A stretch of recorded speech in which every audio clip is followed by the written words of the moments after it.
20 मई को लोकसभा चुनाव के 5वें चरण में हाजीपुर में वोटिंग है। ये हॉट सीट है। यहाँ से एनडीए के उम्मीदवार हैं चिराग पासवान। मुकाबला है आरजेडी के शिवचंद्र राम से। हम चिराग जी से बात करेंगे, कैंपेन कर रहे हैं वो। सर, आपके पिताजी 8 बार रामविलास सर यहाँ से सांसद रहे। अब आप उनकी विरासत को इस सीट पर आगे बढ़ाने की कोशिश में लगे हुए हैं। 20 को वोटिंग है, पूरे दमखम के साथ आप चुनाव प्रचार कर रहे हैं। क्या माहौल लग रहा है? भाई, लोगों का उत्साह आप खुद ही आप देख रहे हैं। दोपहर का समय 2 बजे जिस जन सैलाब के साथ, और ये अभी हम लोग प्रखंड पंचायत स्तरीय ये बैठकें कर रहे हैं। ये अभी लोकसभा स्तर की नहीं है। ये हम लोग 10-10, 12-12 पंचायत मिलाकर हम लोग ये सभाएं कर रहे हैं। मैं चाहूँगा हमारे कैमरा के साथियों से कि महिलाओं को दिखाएं, कितनी भारी संख्या में यहाँ पे महिलाएं हैं। युवाओं के जोश को दिखाएं, किस जोश के साथ ये लोग यहाँ पर मौजूद हैं। तो ये अपने में दर्शा रहा है कि कहीं ना कहीं हाजीपुर की जनता ने मन बना लिया है। मैं अपने परिवार के बीच उनका आशीर्वाद लेने आया हूँ, और मैं मानता हूँ कि जो प्यार और स्नेह मेरे पिता को मिलता था, वही प्यार और आशीर्वाद मुझे मिल रहा है। तेजस्वी कह रहे हैं कि पीएम नौकरी की बात नहीं कर रहे हैं। सो जब मैं डिप्टी सीएम था, 17 महीने में 5 लाख युवाओं को रोजगार दिया। पीएम इसकी बात नहीं कर रहे हैं, तेजस्वी ये बात कह रहे हैं। और साथ में तेजस्वी का ये भी कहना है कि पीएम मोदी के गलत नीतियों के कारण 25 करोड़ जो युवा हैं वो ओवर एज्ड हो गए, वो लोग बेरोजगार हैं। तो पीएम को अब खुद मार्गदर्शक मंडल में जाना चाहिए। वो 75 के हो गए, उन्होंने खुद यह नियम बनाया था। ये जिन रोजगार की बात कर रहे हैं, उसके बदले ज़मीन कितनी लिखवाई ये तो बताएं। और जब ये बोलते हैं कि हम लाखों का रोज़गार देंगे, लाखों को रोज़गार देंगे, पता तो कर लें इतनी ज़मीन बिहार में मिलेगी, क्योंकि बिना ज़मीन लिखवाए तो ये लोग रोज़गार किसी को देते नहीं हैं। जहाँ तक रही बात हमारे प्रधानमंत्री जी की, हमारे प्रधानमंत्री के नेतृत्व में आज देश दुनिया की 5वीं सबसे बड़ी अर्थव्यवस्था बना है।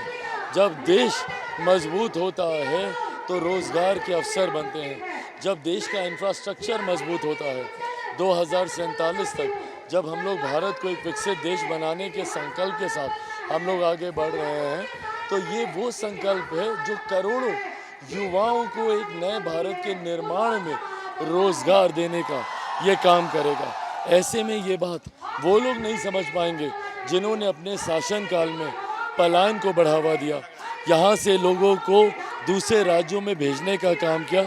इन लोगों को प्रधानमंत्री जी की समावेशी विकास की योजनाएं समझ में नहीं आएंगी। ओवैसी लगातार पीएम पे हमलावर है। ओवैसी ने कहा कि पीएम ने अपने भाषण में मुसलमानों को घुसपैठिया कहा था, और कहा था ये लोग ज़्यादा बच्चा पैदा करने वाले हैं। और ओवैसी अब आगे बढ़ के जो वोटर्स हैं उनको भी कटघरे में खड़े कर रहे हैं। ओवैसी ने कहा कि सिर्फ पीएम मोदी ही कटघरे में नहीं है, वो जो मतदाता है वो भी कटघरे में, क्योंकि उन्होंने इन भाषणों के बावजूद पीएम मोदी को वोट किया। तो क्या ओवैसी वोटर्स के विवेक पे भी सवाल उठा रहे हैं? भाई, अब ये आप इस तरीके से इन्फ्लुएंस कर रहे हैं। वोटिंग का हक हर किसी का अपना व्यक्तिगत हक है। उनको जो व्यक्ति उनके बेहतर भविष्य के लिए ठीक लगता है, उनके पक्ष में वो मतदान करते हैं। ऐसे इस तरीके से उनकी बुद्धि, उनकी सोच, उनके निर्णय पर उंगली उठाने वाला कोई दूसरा व्यक्ति कोई नहीं होता। ऐसे में जब वो ऐसे सवाल उठाते हैं तो कहीं ना कहीं वो हार की बौखलाहट है। उनको इन 4 चरण के बाद अपना प्रदर्शन भी समझ में आ रहा होगा, इसीलिए वो इस तरीके की बातें कर रहे हैं। हकीकत है, हमारे प्रधानमंत्री जी ने उज्ज्वला देते हुए, शौचालय बनाते हुए, आयुष्मान से 5-5 लाख रुपए का मुफ्त इलाज करवाते हुए, किसान सम्मान निधि देते हुए, या 81 करोड़ लोगों को मुफ्त में राशन देते हुए, कभी भी हमारे प्रधानमंत्री जी ने ना जाति देखी ना धर्म देखा। आज भी हम लोग जात पात धर्म मज़हब से उठकर समावेशी विकास की सोच रखते हैं। मैं खुद बिहार फर्स्ट, बिहारी फर्स्ट, जिसमें 14 करोड़ बिहारियों की बात करता हूँ, irrespective of the caste and religion that they come from. तो ये सोच वो लोग नहीं समझेंगे जिन्होंने हमेशा बांटने की राजनीति की, धर्म के आधार पर बांटा, जातियों के आधार पर बांटा।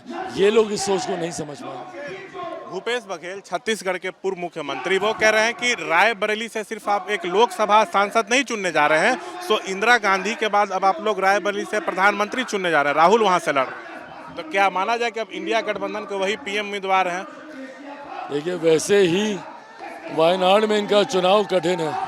इनके सामने इन्हीं के घटक दल के वरिष्ठ नेता के परिवार के लोग वहाँ से चुनाव लड़ रहे हैं। रायबरेली भी इनके लिए बहुत ज़्यादा कठिन है। ऐसे समय में ये बयान देना इनके लिए और ज़्यादा घातक हो जाएगा, क्योंकि जो कुछ दल तथाकथित इंडिया अलायंस में इनके साथ अब बचे हैं, संभवतः वो भी अब पल्ला झाड़ लेंगे। जिस तरीके से आम आदमी पार्टी दिल्ली में साथ में चुनाव लड़ रही है, पंजाब में अलग है, ये विरोधाभास गठबंधन के बीच है। ऐसे में जब ये ऐसे बयान देते हैं तो एक बार अपने साथियों से, जनता और हम लोगों से तो पूछना बहुत दूर है, क्या इनके अपने खुद के घटक दल इस बार बयान से सहमत है?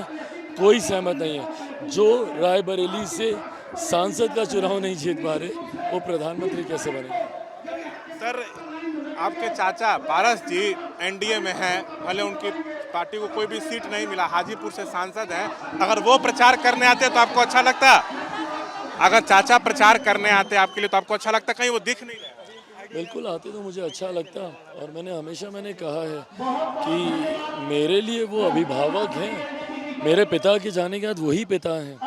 बट ऐसे में इस जिद पर बैठना कि निमंत्रण नहीं दिया, आमंत्रण नहीं दिया, मैंने उनको फ़ोन तक किया था। आप चाहेंगे शशांक भाई, आपके साथ मेरे पर्सनल रिलेशन है, मैं आपको कॉल डिटेल शेयर कर सकता हूँ, कब मैंने उन्हें फ़ोन किया, उन्होंने फ़ोन कितने सेकंड के लिए उठाया, फ़ोन काट दिया, ये सब।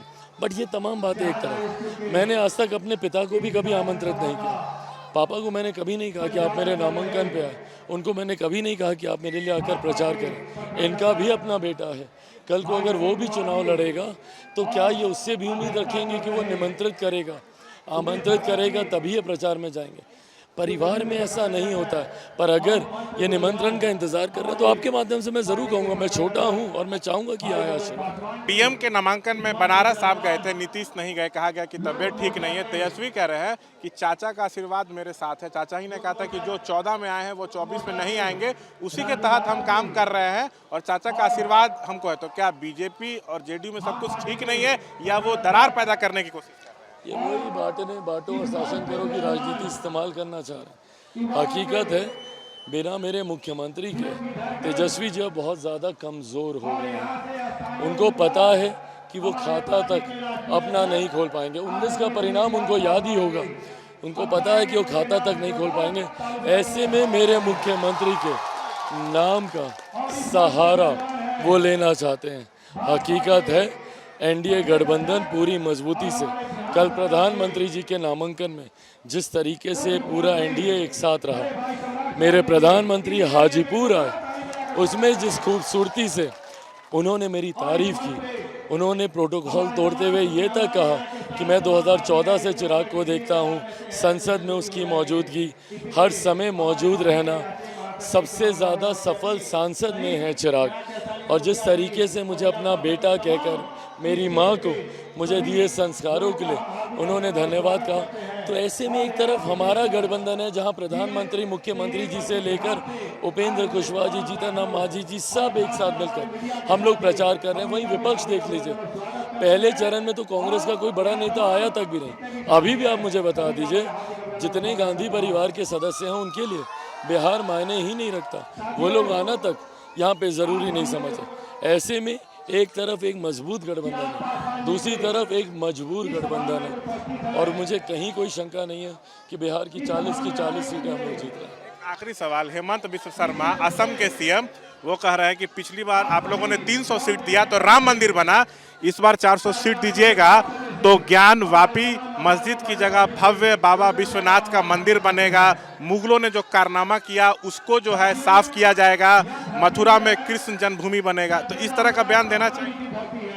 हमारी सरकार समर्पित है विकास के मुद्दे को लेकर, और हम लोगों ने हमेशा जात पात धर्म मजहब से उठकर हम लोगों ने विकास को प्राथमिकता दी है, और हम लोग का वही एजेंडा। मेरा भी, मैं बिहार में हूँ, बिहारी हूँ, बिहार फर्स्ट, बिहारी फर्स्ट की मैं बात करता हूँ।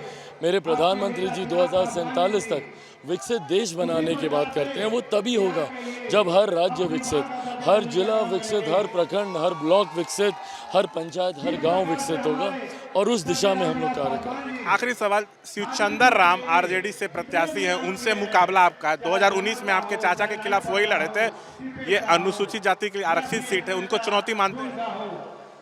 देखिए, मैं किसी भी प्रतिस्पर्धा को बहुत गंभीरता से लेता हूँ। मैं कतई उन्हें सिरे से खारिज नहीं करूँगा, बट हाँ, जो प्यार मुझे देखने को मिल रहा है रोड शो के दौरान हो, सभाओं के दौरान हो, जनसंपर्क के दौरान हो, ये मेरे विश्वास को ज़रूर बढ़ाता है कि जो आशीर्वाद मेरे पिताजी को मिलता था वही मुझे मिल रहा है। Thank you. ये थे तमाम मसलों पर बातचीत करते हुए चिराग पासवान। कैमरा पर्सन पंकज के साथ शशांक कुमार, एबीपी न्यूज़, हाजीपुर।